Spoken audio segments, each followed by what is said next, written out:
કાંડાજણ વિસ્તારમાં ગણેશજીની ભવ્ય આગમન દરમિયાન એક દુર્ઘટના બની હતી।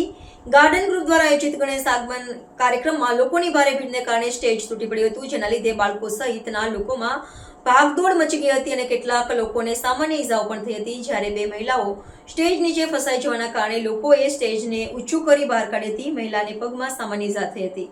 મોટી સંખ્યામાં લોકો સ્ટેજ પર ચડતા દુર્ઘટના ગાર્ડન ગ્રુપ દ્વારા આયોજિત કાર્યક્રમમાં ગણેશજીની ભવ્ય પ્રતિમાનું આગમન કરવામાં આવ્યું હતું।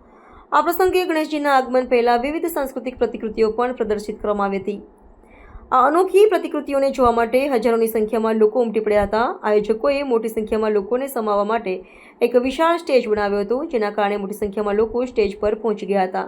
બાળકો સહિતના લોકોમાં નાસભાગ મચતા આયોજકો અને મહેમાનો સહિત નાના બાળકો સહિતના મોટી સંખ્યામાં લોકો સ્ટેજ પર હાજર હતા। સ્ટેજ પર ક્ષમતા કરતાં વધુ લોકો હોવાને કારણે તે અચાનક તૂટી પડ્યું હતું। સ્ટેજ તૂટતા જ નીચે ઉભેલા લોકોમાં નાસભાગ મચી ગઈ હતી। ભયભીત થયેલા લોકો જીવ બચાવવા માટે આડેધડ દોડવા લાગ્યા હતા। અચાનક સ્ટેજ તૂટવાને કારણે બાળકો ગભરાઈ ગયા હતા। આ સાથે જ સ્ટેજ પાસે ઉભેલા લોકોને સામાન્ય ઈજા થઈ હતી।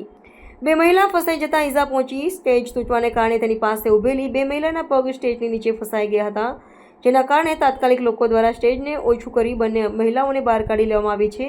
બંને મહિલાઓને પગમાં સામાન્ય ઈજા થઈ હતી, જોકે સદનસીબે મોટી જાનહાનિ ટળી હતી।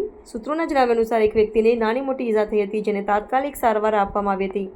અગાઉ મંડપ નમી જવાની બે ઘટના બની હતી। આ ઘટના બાદ આયોજકોએ ભવિષ્યમાં આવા કાર્યક્રમો માટે સુરક્ષાના પગલાં વધુ મજબૂત બનાવવાની ખાતરી આપી છે।